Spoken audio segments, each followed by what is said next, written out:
Assalamu алейкум жалпыңыздарга. Биздин ден соолугубуздун жакшы болуусу же начар болуусу, өмүрүбүздүн узак же кыска болуусу, маанайыбыздын дайыма көтөрүңкү жүрүүсү же болбосо төмөн жүрүүсү бир гана органыбыздан көз каранды, бул биздин оозубуз. Эгерде сиз бир адамга жакшы сөз айтчу болсоңуз, ал дагы сизге жакшы сөз айтат. А эгер сиз терс, начар сөз айтчу болсоңуз, ал дагы ушундай жооп берет жана ошон менен сиздин маанайыңыз түшөт. Бул сиздин оозуңуздун аракетинен көз каранды болду. А ден соолугуңуз деле ушундай. Оозго эмнени салсаңыз, ошого жараша натыйжа көрөсүз. Мисалы, тамеки чектиңиз дейли, же спирт ичимдигин ичтиңиз. Сөзсүз түрдө ден соолугуңуз начарлайт и өмүрүңүз дагы кыска болот. Анан айрым нерселер бар, азыктар.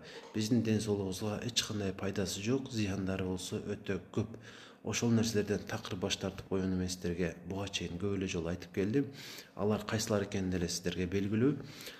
Бирок биз үчүн пайдалуу болгон азыктар дагы мындайча айтканда под вопрос. Неге дегенде, бир азык бир органыбызга жакса, экинчи органыбызга жакпашы мүмкүн.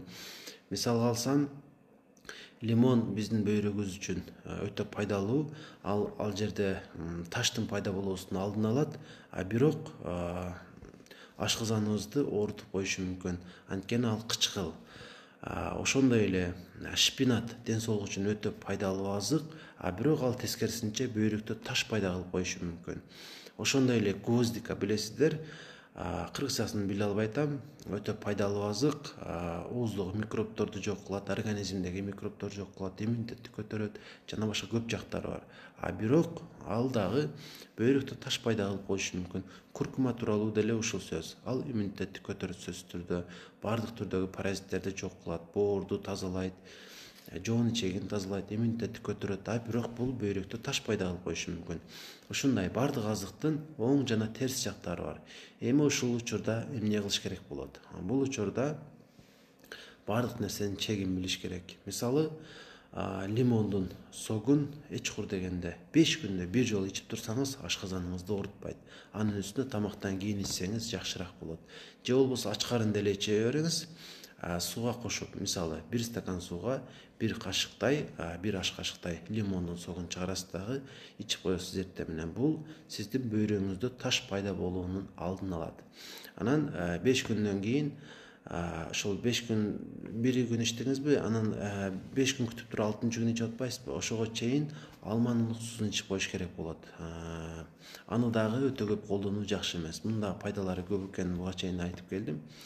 Бүгүн ичтиңизби, 2-3 күндөн кийин алманын уксусунан эртең менен жарым стакан сууга 1 аш кашык кошуп ичип койсоңуз, бул дагы бөйрөктө таш пайда болуусунун алдын алат. Табитиңизди ачат, кыскасы көп жакшы жактары бар. Бирок көп колдончу болсоңуз, өйдө айткандай, терс жактарын өзүн көрсөтөт.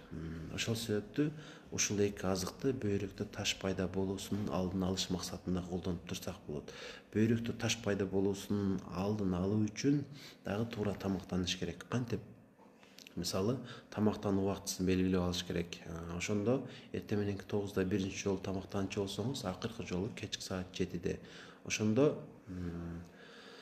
канча саат? 10 саат болуп калабы? 10 сааттын ичинде тамактанасыз дагы 15 саат аралыкта ачка жүрүш керек болот. Эгер ушул режимди сактай турган болсоңуз, бөйрөгүңүздө таш пайда болуусунун гана алдын алып калбай, ашыкча салмактуулуктун дагы алдын алган, салмак кошуунун дагы алдын алган болосуз.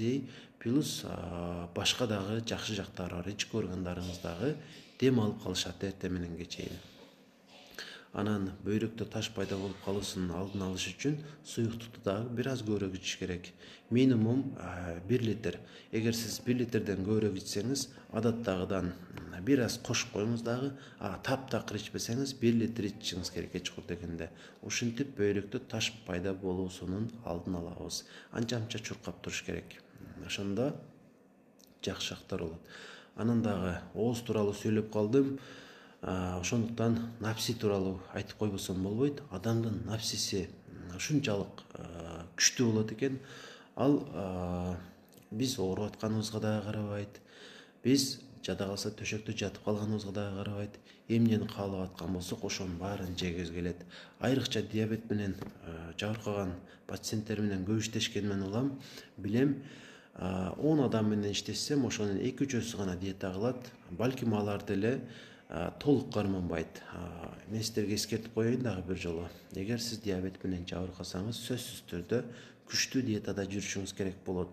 Себеби каныңыздагы канттын деңгээли 10дон аша турган болсо, сөзсүз түрдө бул ички органдарыңызды биринчи кезекте бөйрөктү иштен чыгарат. Анан жүрөктүн дагы инфаркт болушуна алып келет жылдар өткөндөн кийин. Бүтүн организмди сылабый кылып коет. Ошон үчүн биринчи кезекте диетаны жакшы кармап, андан кийин дары дармекке басым жасашыңыздар керек. Көрүп атасыздар, сөзүм дагы айтып атып, такалып башкача сөздөр чыгып кетип атат. Туура түшүнөсүздөр деп ойлойм. Мен эми буну баягы журналист болбогондон кийин же болбосо ушундай эфирде сүйлөбөй аткандан кийин баягы телевиденияда туура эле түшүнөсүздөр деп ойлойм. Анча мынча калпсыздыктар үчүн эгер маалыматтар сиздер үчүн кызыктуу болгон болсо, сөзсүз түрдө колдоп коштоп коюш керек. Биринчи жолу көрүп аткан болсоңуз, катталып коюшуңуз керек. Бул аркылуу сиз дагы да көбүрөөк аш каналдын өсүшүнө салым кошуп, анан өзүңүз дагы улам жаңы чыгып турган видеолорду көрүү мүмкүнчүлүгүнө ээ болосуздар.